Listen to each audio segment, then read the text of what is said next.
Assalamualaikum warahmatullahi wabarakatuh. Om Swastiastu, salam kebajikan, namo buddhaya, salam sehat untuk kita semua. Berdasarkan perintah Jaksa Agung Republik Indonesia menyampaikan press conference perkembangan perkara dugaan tindak pidana korupsi dalam perkara impor besi atau baja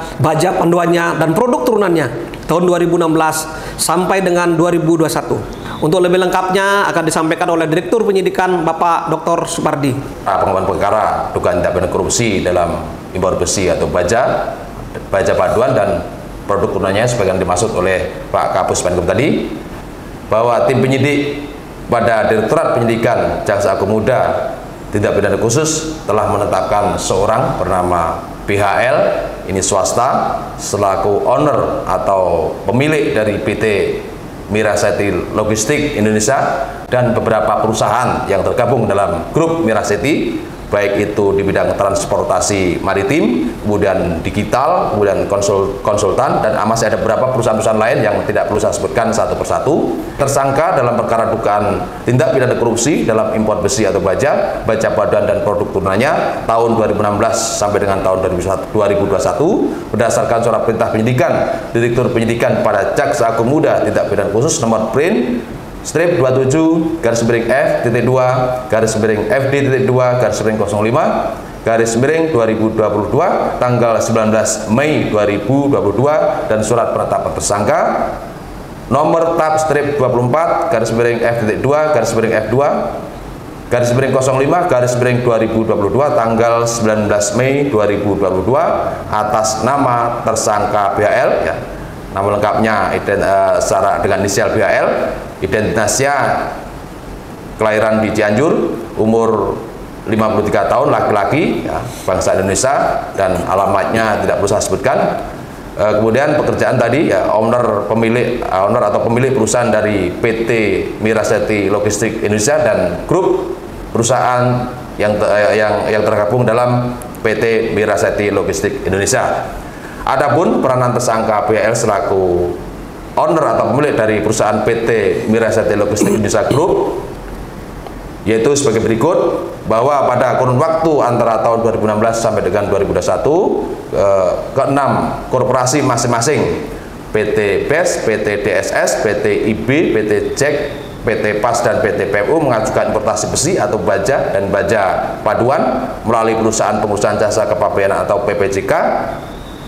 kepada PT Miraseti Logistik, ya, perusahaan PPJK PT Miraseti Logistik Indonesia milik tersangka BHL. Jadi perusahaan keenam korporasi tadi, ya, kemarin sudah kita tetapkan tersangka dan sudah disampaikan ke rekan-rekan media bahwa untuk meloloskan proses impor tersebut tersangka BHL dan saudara T ini sudah menjadi tersangka juga mengurus surat penjelasan atau sujel di Direktorat Impor pada Dirjen Perdagangan Luar Negeri Kementerian Perdagangan dengan menyerahkan sejumlah uang kepada saudara C, ini almarhum, ya, ini ASN atau pejabat pada Direktorat Ekspor Kementerian Perdagangan Republik Indonesia, di mana setiap pengurusan satu surat penjelasan atau sujel tersangka T menyerahkan secara tunai jumlah uang, ya, yang dilakukan secara bertahap di apartemen Woodland Park Residence Kalibata milik saudara C. Kemudian saudara T juga menyerahkan jumlah uang kepada saudara TB, ini sudah dari tersangka juga, artinya ini tersangka TB di gedung belakang Kementerian Perdagangan. Bahwa surat penjelasan atau sujel yang diurus oleh tersangka BHL dan tersangka T digunakan untuk mengeluarkan besi atau baja dan baja paduan dari pelabuhan atau dari wilayah pabean seolah-olah impor tersebut untuk kepentingan proyek strategis nasional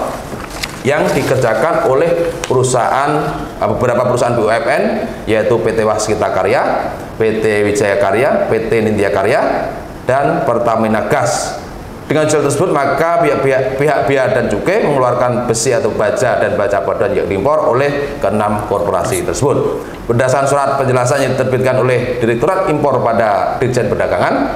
Luar Negeri Kementerian Perdagangan, maka importasi besi atau baja dan baja paduan dari China yang dilakukan oleh keenam korporasi dapat masuk ke Indonesia melebihi dari kuota impor atau PI, ya. Maksudnya kuota impor dalam persetujuan impor yang dimiliki keenam korporasi. bahwa setelah besi atau baja dan baja beran masuk ke wilayah Indonesia, kemudian keenam korporasi maksudnya dijual ke pasaran dengan harga yang lebih murah daripada produk lokal, sehingga produk lokal tidak mampu bersaing. Perbuatan keenam korporasi yang sudah tersangka sebelumnya, kemudian juga para tersangka tersebut telah menimbulkan kerugian sistem produksi dan industri besi baja dalam negeri, atau dalam konteks ini merugikan perekonomian negara. Akibat perbuatannya ya, tersangka BL disangka melanggar Undang-Undang Tindak Pidana Korupsi ya, ke-1 atau alternatif 1 ya, primer pasal 2 ayat 1 junto pasal 18 Undang-Undang Nomor 31 tahun 1999 tentang pemberantasan tindak pidana korupsi, sebagaimana telah diubah dan ditambah dengan Undang-Undang Nomor 20 tahun 2001 tentang perubahan atas Undang-Undang Nomor 31 tahun 1999 tentang pemberantasan tindak pidana korupsi. Selanjutnya saya singkat Undang-Undang TPK ya, Undang-Undang Tindak Pidana Korupsi ya, junto pasal 55 ayat 1 KUHP. Subsidiar pasal 3 ya, Undang-Undang Tindak Pidana Korupsi junto pasal 5 ayat 1 ke 1 KUHP, atau alternatif kedua pasal 5 ayat 1 huruf B Undang-Undang Tindak Pidana Korupsi junto pasal 55 ayat 1 ke 1 KUHP, atau alternatif ketiga pasal 13 Undang-Undang Nomor 31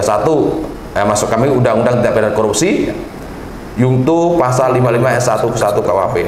Mulai hari ini ya, tersangka dilakukan penahanan ya selama 20 hari ke depan terhitung sejak hari ini tanggal 2 Juni 2022 sampai dengan tanggal 21 Juni 2022 di Rutan Kelas 1 Jakarta Pusat dengan surat perintah penahanan nomor PRIN 25